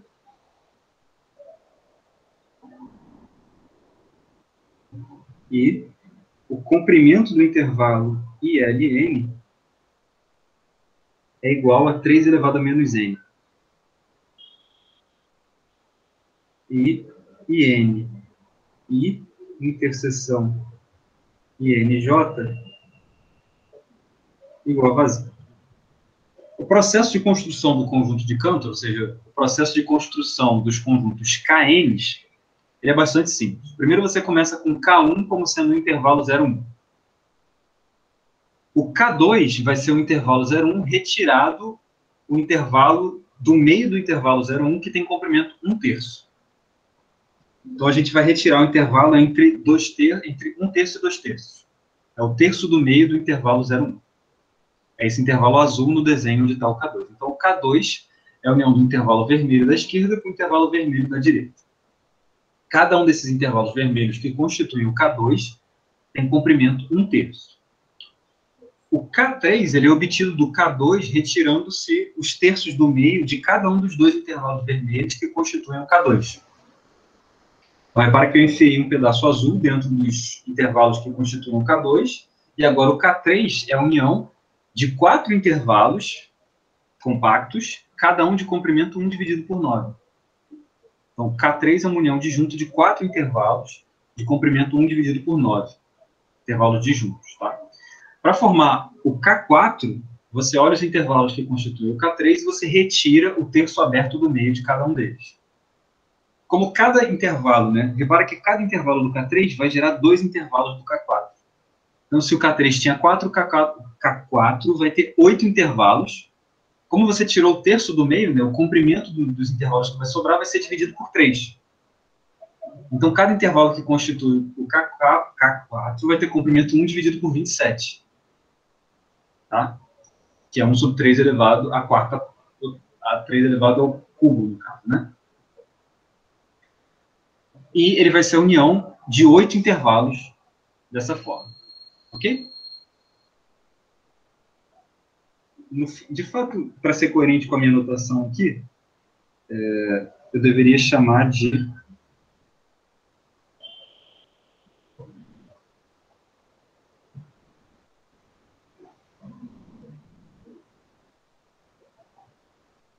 K0, que deveria ser K0, K1, K2, K3 e assim por diante. Tá bom? Alguma pergunta com relação à construção dessa sequência de compactos? Repara, cada KN é compacto porque é uma união finita de compactos, tá? Então, eu só falei como construir compactos formados por uniões finitas de intervalos compactos. O ponto interessante é o seguinte, esses compactos são encaixados. Repara, Kn mais 1 está contido em Kn. Então, os compactos são encaixados e são não vazios, né? Porque são constituídos por intervalos não triviais. Tá? Cada Kn é não vazio. Logo,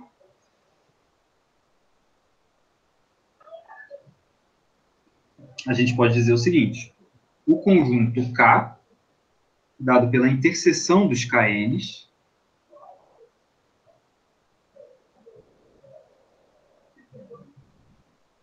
ele é não vazio, tá?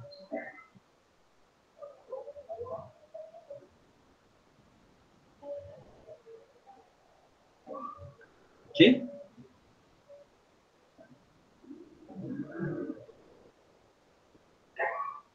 Esse é o conjunto de Cantor.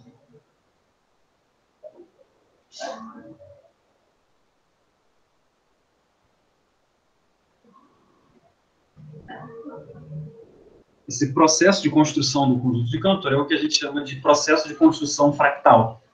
Você define um conjunto a partir da interseção de conjuntos que são cada vez menores, né?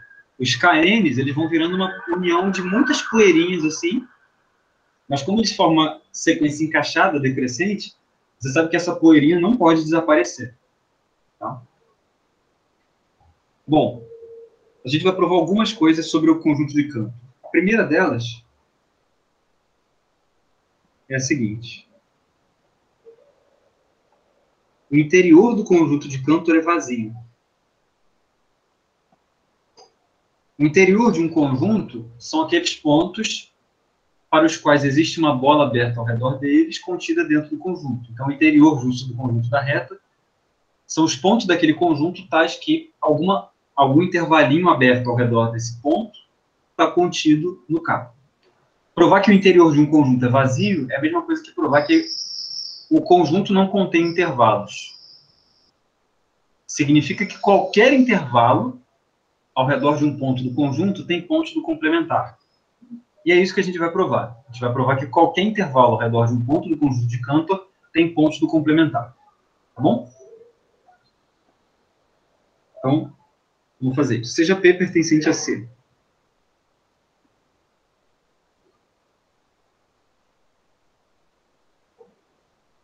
Seja P um elemento do conjunto de Cantor.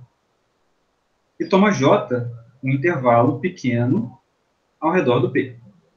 Nosso objetivo é provar que esse intervalo tem pontos do complementar do K. Ok?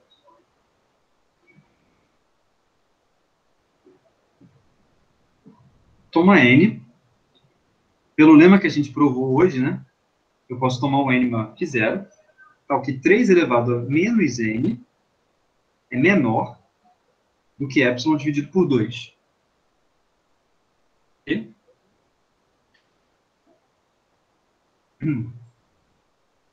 Como P pertence a K, e K está contido em Kn, existe um intervalo ILN que contém o P, certo? Só que o comprimento desse intervalo ele é igual a 3 na menos n, e ele é menor do que epsilon sobre 2. Então, a situação é, eu estou na enésima etapa de construção do conjunto de Cantor, então eu tenho aqui,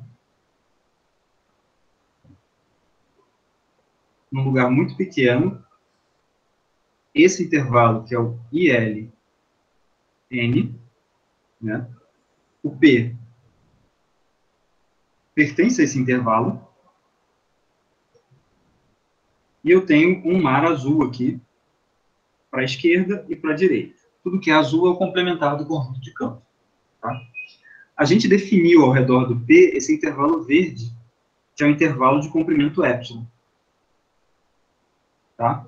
Como o intervalo vermelho tem comprimento menor do que a metade do intervalo do comprimento do intervalo verde, o intervalo vermelho não pode esgotar o intervalo verde. Então, tem pontos do intervalo verde que vão ser azuis. Tá? Logo, P menos epsilon, P mais epsilon, interseção complementar do Kn é diferente de vazio, certo? Mas se intersectar o complementar do Kn, intersecta o complementar do K, porque o K está contido em todos os Kns.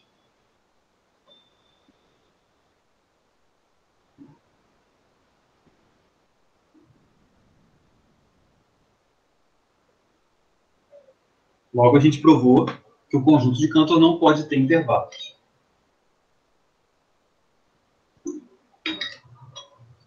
Então, a ideia para provar que o conjunto de Cantor não pode ter intervalos é o seguinte. Se ele tiver intervalos, pega um intervalo qualquer. Tá? Se você pegar esse intervalo e você olhar para a construção do conjunto de Cantor, tem alguma etapa da construção, ou seja, tem algum Kn que é formado por uma união disjunta de um monte de intervalinhos cujo comprimento é muito menor do que o comprimento desse intervalo que você pegou. Logo, como essa união ela é disjunta, né, e ela é separada, esse intervalo, mesmo que ele intersecte o intervalo vermelho, ele vai ter que intersectar o complementar, um pouquinho fora desse intervalo vermelho. Né?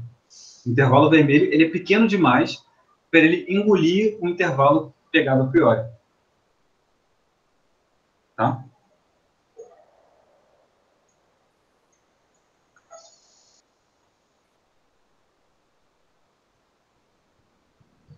Bom, mas agora a gente vai provar a propriedade que para nós é a propriedade mais espetacular que o conjunto de Cantor possui. É o seguinte, proposição K é perfeito. De fato. Bom, em particular,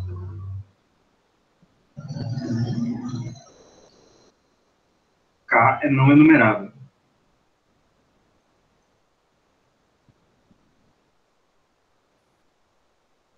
Como a gente provou hoje que todo conjunto perfeito é não enumerável, isso inclui o conjunto de Cantor, e a gente visualiza dessa forma que o conjunto de Cantor ele é não enumerável. E o que é bastante surpreendente, porque quando você constrói o conjunto de Cantor, você vai retirando, e você tem a impressão de que não vai sobrar nada. De fato, se você somar os comprimentos dos intervalos retirados, a soma dos comprimentos dos intervalos retirados é 1. Ou seja, é como se você tivesse tirado todo o comprimento do intervalo 0,1, porém, o que sobra é um conjunto não enumerável. Tá? Então, isso dá para você uma noção, ou seja, o complementar do conjunto de Cantor é uma união de intervalos que é aberta e densa dentro do intervalo 0,1. Porém, o conjunto de Cantor é não enumerável. Tá? É um exemplo... Esse exemplo é muito bom para você esquecer de vez a ideia de que a gente está trabalhando só com intervalos aqui, tá? Bom, prova. Bruno, Oi. tem a ver com medida? Com a ideia de medida? Você pode relacionar o conjunto de Cantor dizendo que, até o livro menciona isso, o conjunto de Cantor é o exemplo mais fácil que você pode dar de um conjunto de medida nula que é não enumerável. Uhum. Tá? Tá. Na teoria da medida, em geral, os conjuntos enumeráveis têm medida nula. Tá? Quando você faz a medida de Lebesgue da reta, qualquer subconjunto enumerável tem medida nula. Porém, tem conjuntos não enumeráveis de medida nula também. Ok. A coisa da medida, na verdade, ela formaliza isso que eu falei apenas intuitivamente. Né? Você arranca fora os intervalos azuis, o comprimento dá total, mas mesmo assim sobra uma coisa que não é numerável. A teoria da medida permite formalizar isso que eu falei. Para a gente provar que o conjunto de Cantor é perfeito, basta a gente provar que todo ponto é um ponto de acumulação. Porque ele já é compacto. É uma interseção de compacto, então é compacto. De fato, ele é fechado e limitado porque está dentro do 0,1, então ele vai ser compacto. Tem várias formas de você ver a compacidade do conjunto de Cantor. Resta provar que todo ponto do conjunto de Cantor é um ponto de acumulação. Para provar isso, a gente toma...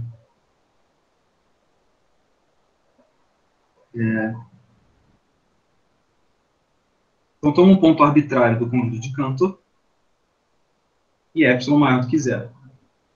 Toma n, e a ideia é muito parecida com a ideia anterior, tá? Toma um natural n,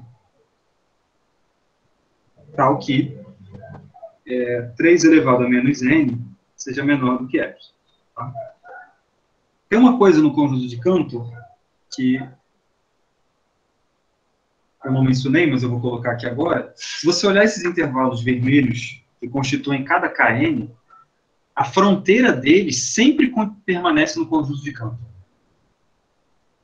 Porque como você só retira intervalos abertos, as fronteiras dos intervalos que ficam vão sempre para sempre fazer parte do conjunto de Cantor. Tá? Então você pode dizer o seguinte, o bordo de INL está contido em K para todo N, para todo L. Tá? São as fronteiras desses intervalos vermelhos no meu desenho. Então, a ideia para provar que o conjunto de Cantor é perfeito é usar isso. Por quê? Se você tomar aqui o conjunto X, tá? Imagine que esse intervalo verde é o intervalo de comprimento epsilon ao redor de X. Então, aqui eu tenho X menos epsilon, eu tenho X mais epsilon. Se você tomar o N suficientemente grande, o intervalo vermelho que contém o X vai ter um comprimento muito pequeno, né? Tá? E aí, vai vir um intervalo azul aqui, quer dizer, ou seja, ele está inteiramente contido dentro do intervalo verde. Se você der muito azar, o X pode ser uma das fronteiras, mas ele não pode ser as duas fronteiras simultaneamente. Tá? Então, existe um ponto de fronteira que é distinto do X e está dentro desse intervalo aqui. Então, esse pontinho aqui, P, pertence à fronteira do intervalo INL, e isso está contido em K, e P é diferente de X. Ok? Logo, isso prova o seguinte, que o intervalo x menos epsilon, x mais epsilon, interseção K menos o X, é diferente de vazio. Isso prova, então, que o X é ponto de acumulação do K. Ok? Então, a gente provou que todo ponto do conjunto de Cantor é um ponto de acumulação, logo, o conjunto de Cantor é um conjunto perfeito.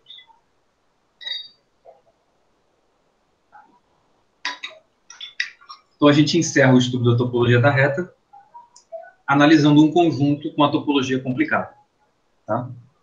Você pode fazer conjuntos mais complicados. Na teoria da medida que o Rodrigo mencionou, você constrói conjuntos que são ainda mais complicados do que o conjunto de Cantor. Usando o axioma da escolha, você faz conjuntos que se comportam com relação às propriedades esperadas de forma ainda mais bizarra e menos intuitiva. Mas são coisas que você pode construir. Bom, na próxima aula a gente vai começar a falar de sequências em espaços métricos. Então, a gente vai voltar um pouquinho a falar de espaços métricos para falar sobre sequências e a gente vai relacionar propriedades topológicas com convergência de sequências. Tá? Então, a gente vai começar a estudar a ideia de convergência. Então, a gente vai voltar para a generalidade dos espaços métricos para estudar a ideia de convergência nessa generalidade, estudando o caso mais simples, que é a convergência de sequências. E nas aulas seguintes, a gente vai se debruçar, a gente vai provar bastante coisa e coisas muito não triviais sobre sequências numéricas. Tá? Beleza. Alguma pergunta, pessoal?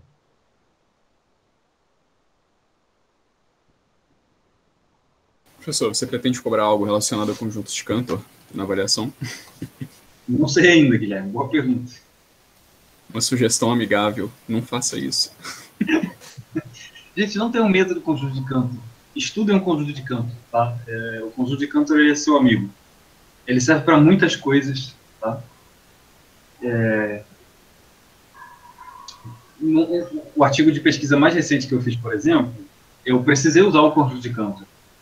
E eu já fui assim, eu já tive medo do conjunto de Cantor. E você se arrepende depois, porque você vê depois que ele faz coisas que você precisa fazer. Não dá para vencer na vida sem enfrentar o conjunto de Cantor. Gente. Mas enfim, o Guilherme está me dando ideias aqui, e aí eu queria aproveitar a pergunta do Guilherme e dar um recado, um anúncio para vocês. Eu refleti sobre o que o Arthur tinha me perguntado na aula passada, se eu tinha alguma previsão para fazer a prova. E depois de refletir, eu vou passar uma prova para vocês na sexta-feira, tá? A primeira avaliação, eu não sei ainda quantas avaliações, em princípio vão ser só 2, tá? Pode ser que eu mude de ideia, dependendo da quantidade de desafios que eu quero impor a você, ou pode ser que eu passe uma prova só com mais de 4 questões, vamos ver. Eu vou passar uma prova que vai envolver só a matéria que a gente viu até aqui e um pouco da matéria que a gente vai ver na semana que vem, tá? A prova eu vou entregar para vocês na sexta-feira, e vocês vão ter até a sexta-feira da outra semana para entregar. Então, vocês vão ter uma semana, exatamente, 7 dias corridos aí, com um final de semana no meio para entregar a prova. Tá? Eu quero salientar o seguinte, as questões dessa prova, elas vão ser menos complexas do que as questões da prova do final do curso. Porque as questões da prova do final do curso vão envolver toda a teoria de uma forma mais intrincada e tal, então as questões vão ter mais sutilezas. Essas questões vão ter menos sutilezas porque elas vão envolver menos teoria e menos conceitos sofisticados também. Porque a gente viu, a gente não chegou a linkar topologia com diferenciabilidade, essas coisas. Então, vai ser uma prova. Mesmo assim, eu vou propor desafios interessantes para vocês, tá? E é isso. Esse é o recado. Então, na sexta-feira eu vou mandar a primeira avaliação do curso, tá? Eu ainda estou pensando se ela vai ter 4 ou 5 questões. Pode ser que ela tenha 5 questões e valha 12 pontos. Talvez aí tenha uma questão bônus. Tem uma chance disso acontecer, tá? Mas, enfim, na sexta-feira, depois da aula, eu mando para vocês. É isso. Alguma pergunta? Beleza. Essa sexta-feira agora, depois da manhã? Essa sexta-feira agora, então dia assim que meu calendário ligar aqui, não sei que dia, porque meu calendário não quer funcionar. Dia 22. Eu me dei conta que a próxima semana já é a última semana de janeiro, então se é para a gente fazer 2 provas espaçadas, é para a gente fazer na semana que vem. A primeira delas. E eu, depois de refletir, eu acho uma boa ideia passar uma prova para vocês se testarem, para eu conhecer vocês matematicamente também, tá? Então, acho que vai ser uma boa ideia. Aí vai ser... A nota final vai ser uma média aritmética, então. Vai ser uma média aritmética. Tá? Na verdade, vai ser uma média. Pode ser que eu faça uma média ponderada, dependendo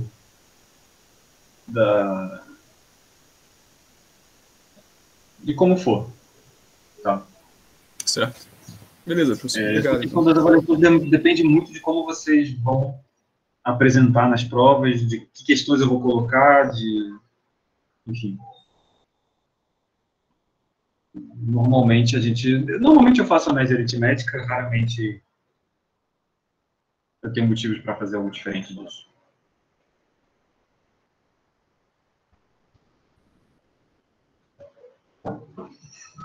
E é simples, é só vocês podem fazer a prova à mão, ou podem fazer assim, que nem eu escrevo aqui, na tela de alguma coisa, do celular, do tablet, e mandar o PDF. Eu só preciso que vocês me mandem um PDF. Como vocês me produzirem o PDF, vocês têm ampla liberdade. Se quiser escrever em LaTeX, melhor ainda. É bom que você treina. Quem quiser usar o Overleaf e me mandar o PDF, tá ótimo também.